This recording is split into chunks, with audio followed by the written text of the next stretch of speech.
Hey guys, it's Joe Madden here, the Joe Madden Sports Podcast. I'm joined this afternoon by Holden Kushner, host of the Denver City Cast on Bison Alive.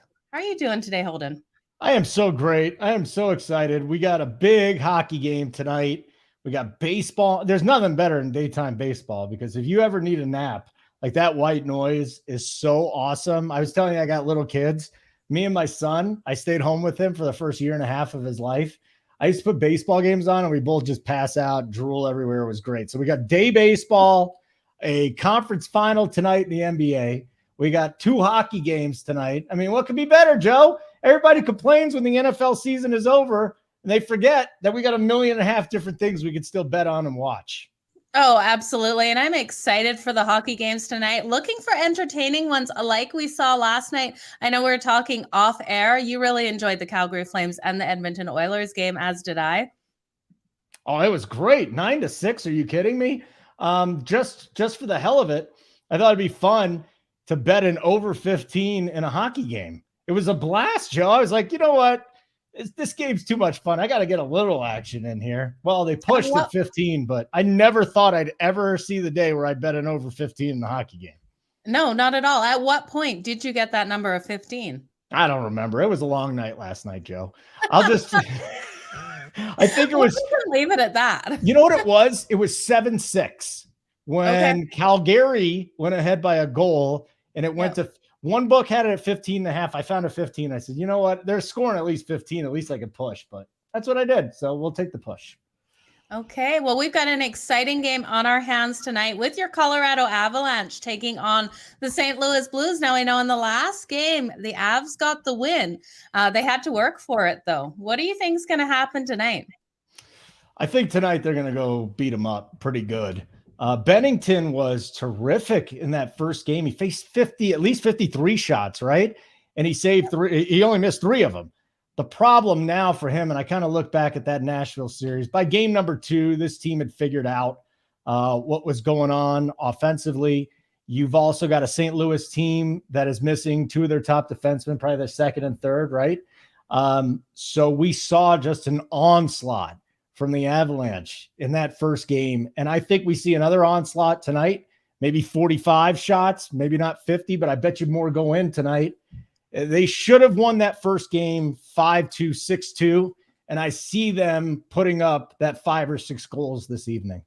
And what do you think? Do you think St. Louis is able to get more shots on goal, converting to more goals tonight? Because we saw them very limited in the last game to only 25. Yeah, I feel like people don't focus on Darcy Kemper enough. He's been just about as good as any goalie out there. He's just spectacular. He hasn't been seeing a lot of volume. I mean, most of the time he's in the net. They're getting around 25, 28 shots off of him. But St. Louis is a high-powered offense. You know this very well. So I'm looking at the over. I'm actually already hit the over, and I could see this being a 5-2, 5-3 game tonight. Maybe a 6-goal night for the Avalanche. I see goals in this game, and I see the Avalanche winning by multiple goals. Yeah, I definitely love the over 6.5 here. I know a lot of people were looking at that under today, but I can't see it coming in because I do see the Blues getting a couple. And like you said, the Avs just have been driving at that net. They're averaging 4.8 goals per game in the playoffs here. So I think they hit their average tonight. Yeah, I want to see it. 5 or 6 goals tonight's what I'm expecting out of the Avs. One other bet. Is there another player besides for Nathan MacKinnon that would ever have a shots on goal prop more than 3.5? Like, how many guys really have anything more than 3.5? And guess what it is tonight? 4.5 minus 150 or 5.5 plus 120. He's got 6, 6, 9, 8, 6, 9. The dude just puts massive shots on net. I wouldn't hate you if you wanted to put an anytime goal down. But I think the shots tonight, he's an auto lock for 6. So I put a half on 4.5 and another half on 5.5. I like it. What do you think about Makar shots on goal? We have him over. Ooh, it's too highly juiced. So I was just looking over 2.5 minus 180. If you can buy that up to over 3.5, do you think it's worth it? No.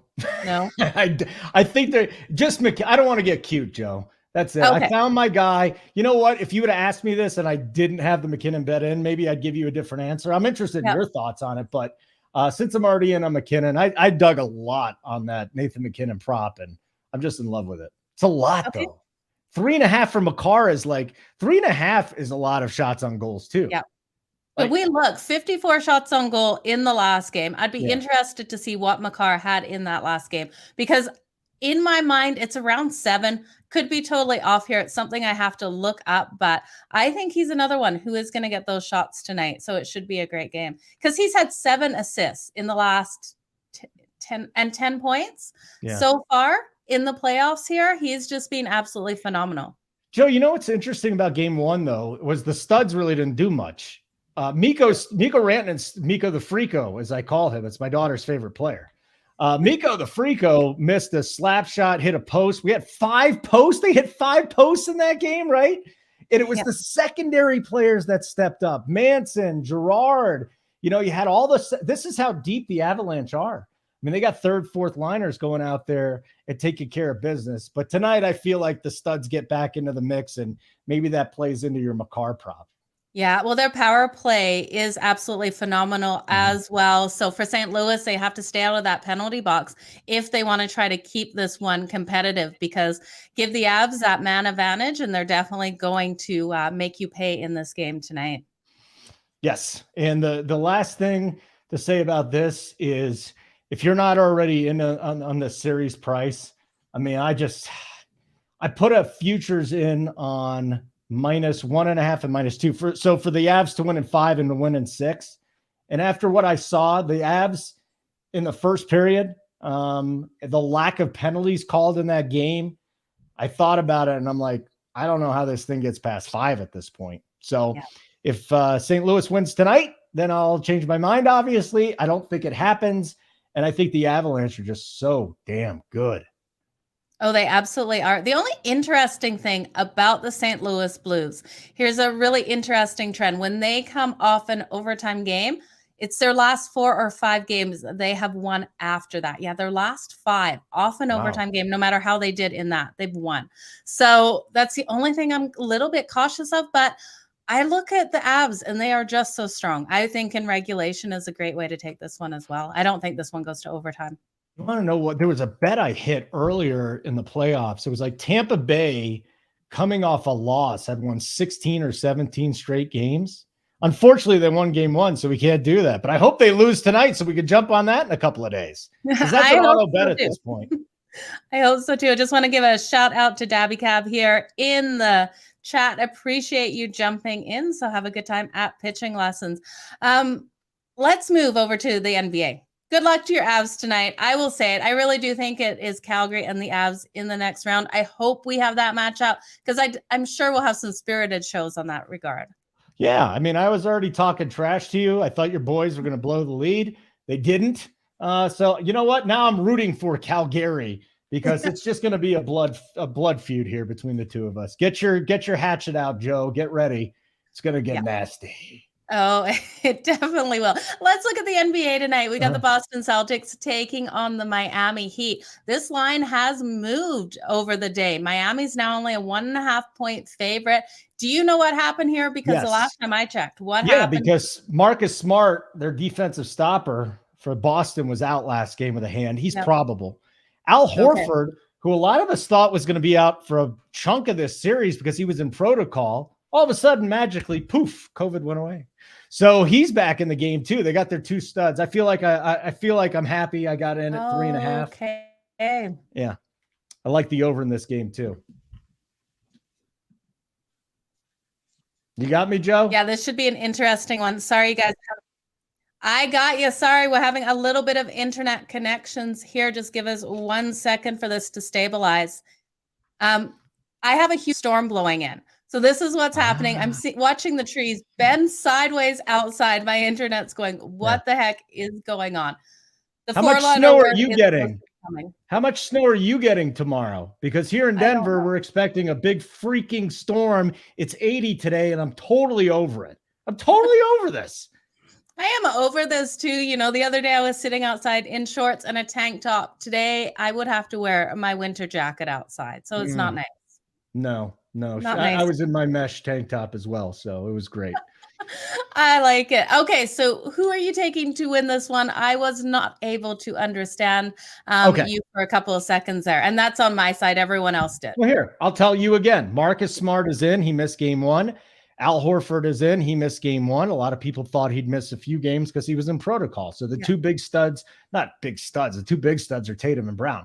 Two huge role players. I'm not sure Horford has as much of an impact this series as he did the last series, but I think Marcus Smart's huge in this series. I liked Boston coming in plus 3.5. I'd still sit down on, you know what, at that point, when you're getting 1.5, you might as well just take him on the money line.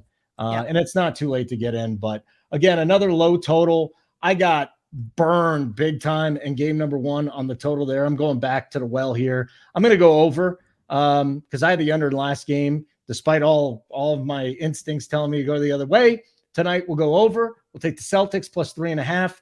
You guys can hit the money line 1.5. It doesn't matter. And then the over 206.5, which was bet down just a little bit. Then this morning was 206.5. And now I'm seeing a lot of 207s. So some money coming in late. Can I also, let me mention one more thing about the NBA playoffs, okay? Because I told you, I said, these NHL playoffs, which I have not watched nearly as much over the last decade as the NBA playoffs, okay? Couple things working in my favor here. A, it's on ESPN, better coverage. B, it's on TBS and TNT here, better coverage. It's much easier to find the games. The broadcasts are cleaner. Everything's great. Second of all, the NBA playoffs have sucked. Here's the last dozen NBA playoff games, okay? This is the winning margins. Tell us how you really feel. We got a 25, a 33, a 28, a 37, a 39, and a 35. We have had in the last 12 games, 3 have been decided by 9 points or less. Think about that. They have been awful, bad. Yeah, they have. And it's not what we want to see at all. I agree with you. The NHL playoffs have been so much better. And I think they'll continue to be better. I hope you're right. I'm excited. Yeah, I am so excited as well. Who do you have taking this series again, Holden? Remind us, the Celtics or the Heat? I took the Heat. Well, I took the Celtics. And then when I saw that in game one, I had the Celtics, and then I just hedged it once I saw that Horford was out. Yep. I ended up just backing Horford and Smart. I ended up backing the Heat, so it came out on top. But I do have the Heat for the series. Okay. I do have the Heat for the series. Yeah. Now, are you looking at any player props in this tonight? Jimmy Butler over his points or anything like that? No, I'm just, you know what it is? When there's an Avalanche game and an NBA game going on, I'm not messing with any of that because I like to bet live. I love to bet player props live. Live player props are a lot of fun. Live, everything is more fun for me when it's live. Most of my money that I bet is going to be live, but I broke my own rule these last couple of days. Don't bet the NBA pregame. There's no reason. You're going to get a better number in game. Well, I'm excited. Okay, so with NHL, at what point are you betting? Are you betting when you see your team go down that you still believe is going to win? Yeah, tonight's different. I did not have a pregame play in game one. I wanted to see how it was playing out. Yep. And I saw the onslaught by the Avalanche offense. I think they hit 3 posts in the first period. They dominated, but St. Louis was up 1-0 at the end. So I hit it at minus 117. Avs came back. And that'll be the game plan, betting live. If the Avs go down in a game, I'm just going to back them at a better price. I know it's a very simple, rudimentary formula, but it's one that I'm really going to buy into here. So that's the first thing. And then the second thing, again, I look at pregame. I like the puck line and I like the over. I sprinkled a little same game parlay with those two. So as far as betting tonight's game live, if the Avs fall down, I'm backing them. Okay. Well, I like it, but you're not chasing. You're betting your bets because that's how you originally felt about the game and just getting a better price. Yeah, I usually go in with a game plan. I didn't have too much of a game plan in game one. It was more of field betting. But that's something else too. Like live betting, I know guys, I got one guy I work with, the Keg. He's the best live better I know. Guy doesn't even go in with a plan. He's a field better. I got to go in with a plan. I'm not as good as him. I'm good, but the guy is the best. So I have to go in with a plan, and then I'll bet on some field too. It really is a nuance. For those of you that have not live bet or new to live betting, do not invest a full unit or anything like that. You gotta bet small and learn. And maybe the worst thing is if you have massive success right off the bat, you're like, oh, this is easy. I'll just start throwing multiple units. Don't do it. If you're going to live bet, ease into it a little bit, massage it, then get it. I like it. I love going live betting when games are going to overtime. I think that's a phenomenal way, especially in the NHL, when you look at those goalies and you know which goalie is better in the overtime period. So it's a lot of fun. Where do you just look at the stats going into a game, right? Yeah, the stats going into the game. Yeah, and how they do in overtime under that pressure, especially if it has to go to shootout, right? So looking at how they are against those players in the shootout position. Thank God we don't have to worry about that anymore. Holy moly. That's stressful. Is it ever? That's for sure. I am sure with the next couple of rounds of the playoffs here, we will see a shootout. Well, I guess we can't see a shootout game, but we'll see that same sort of mentality where we're going game like overtime after overtime, right? Because there's some of these teams, and I think it will happen between Calgary and the Avs. I think that's where we're going to get those tight games where, one mistake, one puck bouncing the right way will get the win in overtime. So I can't wait for the Avs in Calgary. I know it's going to happen. So I'm right there with you. You convinced me on Calgary. So let's go. Let's get this series. Hold on. I want to enjoy this butt whooping the Avs are going to put on St. Louis here. And then we'll go enjoy the next series. Do you think it's going to be, I think that Calgary series could go pretty deep though, 6 or 7, right? Or are you feeling like they're just going to blow through them and score 9 goals every game? No, I don't think so. I think Calgary is really going to tighten up defensively. I think they were really disappointed in themselves with what they saw in that second period, allowing Edmonton to get back into that game. So I think we'll see them tighten up. I saw an interview with Tkachuk, him saying he thinks it was their worst game of the playoffs. Yes, they came out, made an entertaining game for the fans, but you got to look, Markstrom let in 6 goals. The defense wasn't stopping Edmonton at the end there. So they got the win. They were lucky to get that win when you look at it that way. So it will be interesting. I think it's going to probably go to 6. Edmonton won their back at home. They're going to light it up. They're going to give us a hard time. So we have to play smart. Looking forward. I love that series. Fun series. Oh, absolutely. We've waited 31 years for us to face Edmonton in the playoffs. So the city is electric up here. You guys hate each other? Do you hate? Is that like a rivalry town? Like, oh, a bunch of rednecks in this place. And you guys, like, what do you call Edmonton people? What is? Well, we kind of call it Deadmonton. Deadmonton. And what do they call Calgary? I don't know. Cowtown, I think. Cowtown? But I think we embrace Cowtown. It's kind of like we don't care about that. You're kind of like the Denver of Canada. Is what I feel like, so. Right? Because this kind of it feels like a cow town, but it's not a cow town anymore. And then you got Deadmonton, and I like Deadmonton. I've never been there, and I really don't want to go. No, I have no desire to go. Sorry to anyone from Edmonton out there watching, but Calgary is a much nicer, more beautiful place. They don't get the Chinooks in Edmonton, so I couldn't live there. We get cold here in Calgary, but we get the beautiful Chinooks blow through.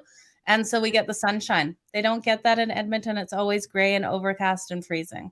Beautiful to hear. Beautiful to hear. Yeah, but they have a great mall. So West Edmonton Mall is definitely worth going to visit. Okay, let's talk a little bit on Jimbo Fisher. Yes. What do you think of everything going on right now, Holden? Oh, I love it. I love it. For years and years and years, probably since the start of college football, they have been paying athletes one way or another, the good ones, right? Yeah. So back in February, by the way, a little history here. Jimbo Fisher was an assistant for Nick Saban. Okay. And Lane Kiffin was an assistant for Nick Saban. And back in February, Lane Kiffin at Ole Miss in the SEC said that A&M was cheating. Interesting. So Jimbo Fisher had to have a press conference in February about this. Now, what was it, yesterday? Saban comes out and says, well, we're going to be number 2 in recruiting because we don't pay as much as Texas A&M does, which is hilarious because you can't tell me Nick Saban has not paid players or that wherever he's been. Let's just give him a benefit of the doubt, which is total BS, that he hasn't paid anybody at Alabama. Coming up, he never paid anybody. I mean, you want to talk about sanctimonious. How about Nick Saban having the gall Oh no, you're going to have to adjust now. There's NIL rules. You can't just pay a guy out of pocket anymore. Now you actually have to benefit. You have to give a benefit to the kids. A complete joke. Jimbo Fisher's not clean either, but I love that he called Saban a narcissist. He's the head coach at A&M. If you're not familiar, SEC football down here is probably, like almost as in the South, they take it as seriously as Canadians take hockey. Okay. Yeah. So came out, he called him a narcissist. He basically asked the media to dig up as much dirt as they can on Nick Saban and just write it. They said, go talk to his coaches. You guys go dig some stuff up. It was amazing. What else was there? He won't return Saban's call.